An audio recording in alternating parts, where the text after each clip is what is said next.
So, what if you had a business rhythm that was so dialed in that everything, your team, your clients, your delivery, your financials just flowed? That's what we like to call a strategic, intentional system. And that's exactly what we do here at the Business Flow Group.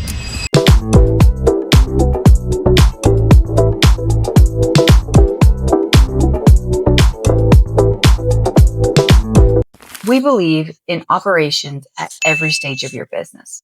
Whether you're a solopreneur, you are in the messy middle of growth season, or you're gearing up and ready to scale, business flows are how you get there. It's the methodology behind how you speak to your team and your client. Hi, I'm Rebekah Wall. I'm the founder of Business Flow Group. We offer COO services and outsource operations for growing service-based businesses. We help founders go from everything lives in my head to having a team that runs on a system without you. If you found yourself thinking, I'm the only one who knows how to do this, then you're in the right place. Keep watching. The question that I want you to think about today is, where is your business out of flow? This is exactly what we dig into in our 90-minute business flow diagnostic. We go through a specific framework to dig into each part of your business and understand exactly where you're out of flow. We only take a couple of spots each month. So you are interested, go ahead and click below and check that out. But for today, think about the core areas of your business, your financials, your team, your client delivery, your sales. Each one of those has business flows within it. Oftentimes founders come to me and there's a little bit of each flow that is not quite flowing the way that it ought to be for maximum impact.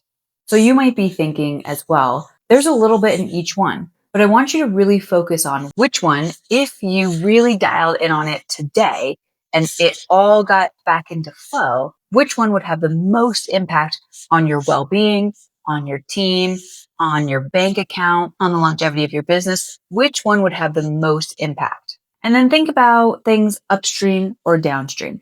If you fixed this one flow, what before it would get unblocked, or what afterwards would flow a little bit smoother. So now that I've got your wheels turning and thinking about the one specific area that's out of flow, you might be wondering, well, how does it all work together? So with outsource ops, you can ask yourself, do you already have a framework, have an established operating system that an operator can come in and plug into? Or do you need to establish one? If you are in that category where you need to establish one, that's the time where you need to hire an outsourced ops support, where we can come in and build that system for you. That way, when you are ready to really bring in that operator, they're plugging into an established system. And if you are trying to do it yourself, we also have a program that you can use, the plug and play systems, and we teach you how to customize them so you can develop it on your own. This is a great option for solopreneurs who are building their first systems and they do see that in the future they want to bring in that operator, whether that's a VA or an operations manager, but they just need a little bit of structure to get going, and we'll teach you how to customize those plug and play templates. It's perfect for when you're not quite ready to go into a one-on-one engagement. And if you're curious about that, we have a quiz that you can take. Link is in below, and you can take that to understand where you're out of flow and if this program is a good fit for you. So I want you to imagine going to a different country and you're trying to learn the language, and you learn to say, hello, my name is. And you learn it, you're super proud of yourself. And then you go into a store and you say, hello, my name is, and they say, that's not how you say it. It's this way. And you're like, oh, but I just learned it. So you learn this new way of saying how to say, my name is so-and-so. So this is the second time. And then you go into another store and you try to introduce yourself to the person behind the desk. And they're like, no, that's not how you say it. It's this way. That would be really frustrating, right? You're trying to learn this new language, and every single time you learn it, somebody tells you that that's not the way you do it, and this is how you do it. It's different. That's exactly how it is going into a business as somebody new, and nothing's been established, nothing's been standardized, and you're trying to learn it, and it's never the same way twice. There are different ways that you speak inside your business. I want to give you a couple of very specific examples because these are very subtle, but they make a huge difference to your mental load and how you stay organized, how you communicate with your team and your clients. And these little subtle differences can make a huge impact over time. let's talk naming conventions. Don't fall asleep, I promise. I'll only give you 3. Okay, the first one is how you name your calendar event. If you're like me and most busy founders, then you probably have a ton of different things that are landing on your calendar. Maybe you have interviews, maybe you have team meetings, you have client meetings, you have personal meetings. Each one of those things should be named in a specific way so that it's the same each time. When you're doing an interview, it's the same naming convention for every single interview.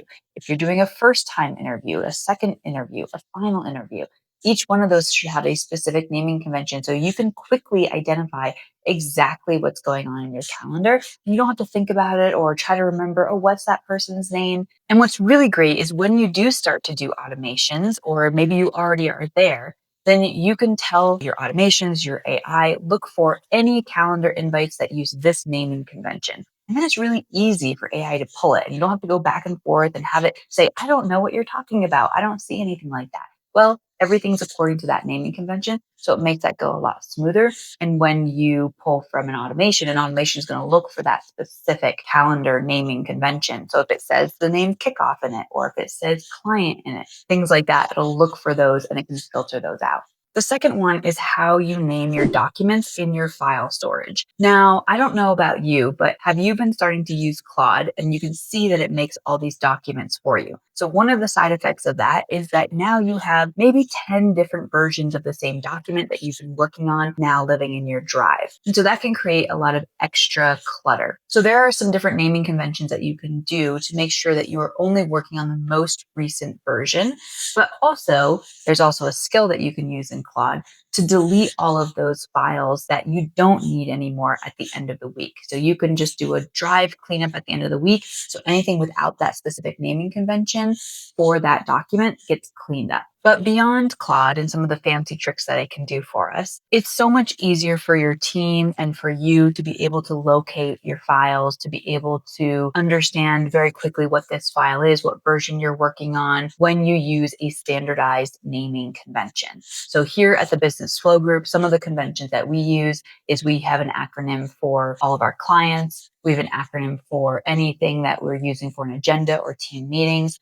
We have an acronym for policies and SOPs, so we can very quickly get everything organized or even search in the drive. If you're searching for something in the drive, maybe you don't always call it the same thing. Maybe it's an agenda, maybe it's team meeting, maybe it's sync up. But if you're always using the same language in your business and with each other, then you can more easily collaborate and you're going to be so much more productive. The third one is your automations and your workflows. So if you are using something like Honeybook, Go High Level, something similar to that, you are going to most likely have folders with automations or workflows in them. A great way to keep everything organized is to have a standardized naming procedure for those folders and for those workflows. Now, if you're using a tool like Go High Level, which is one of our personal favorites, then you can even add little notes into your workflows and it just communicates to anybody working within them what the automation is for, what triggers it, why it's here, and any other notes that you need to relay to anybody else who's going into that automation. So adding all these little notes, adding the naming convention, it makes it so that when other people are coming into your business, they don't have to keep coming to you as the founder or to your team members and keep repeating the same things over and over again. It helps so that it flows a lot smoother when somebody is able to plug in and quickly identify, oh, that's what this is. That's where this goes in the sequence of events. And for everybody who's working within a business, it helps you just work so much more productive. And that ultimately impacts your bottom line. Because when you are more productive, you have team members that stay longer, you have projects that run on time. So now I've given you 3 naming conventions, but now I want to give you 3 benefits and why you should implement these right away. Number 1 is it frees up founder time. The first way is you don't have to be looking for everything or searching for things. You can know immediately because you're all speaking the same language, because you understand the naming convention, exactly where to find what you're looking for. The second one is you no longer have to be the one that is the gatekeeper and the holder of all the information. If everything is already beautifully documented and organized, anybody walking into that system can very quickly and easily understand and get what they need so that you no longer become the bottleneck or the constraint, and it frees up your time from having to answer endless questions. Second of all, like I was going back to the example of going into a store, learning the language, and having somebody tell you that's not the way it is. As a new hire, as a new team member, it makes it so much smoother for you and a better experience overall when you're able to come in and learn the language the first time, and that's the way it is. When you constantly have to be relearning things and nothing feels the same and you kind of feel like you're set up for failure, then you're going to have a higher turnover. And the ROI between when that person walks in the door is going to be so much longer from when they actually are able to start making an impact on the business. As a small business, it's always my objective to help you get the most from each person and each team member the fastest way possible. Not that it's faster is always better, but if we can improve that onboarding experience and get them up to speed faster, the faster they can make an impact on you and your business. The last one is a bit subtle, but it's the idea of increasing capacity without increasing headcount.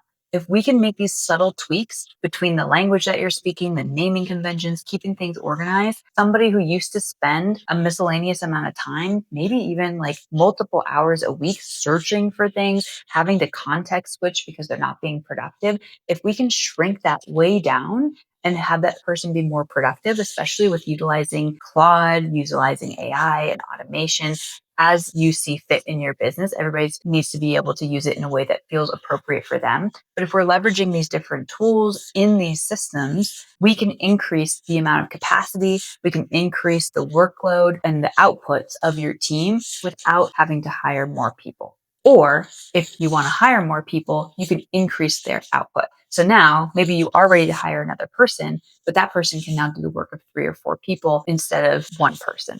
So there you have it. 3 ways to standardize your language in your business and help things flow more smoothly, and 3 benefits as to why you should implement them right away. Thanks for watching. See you next time.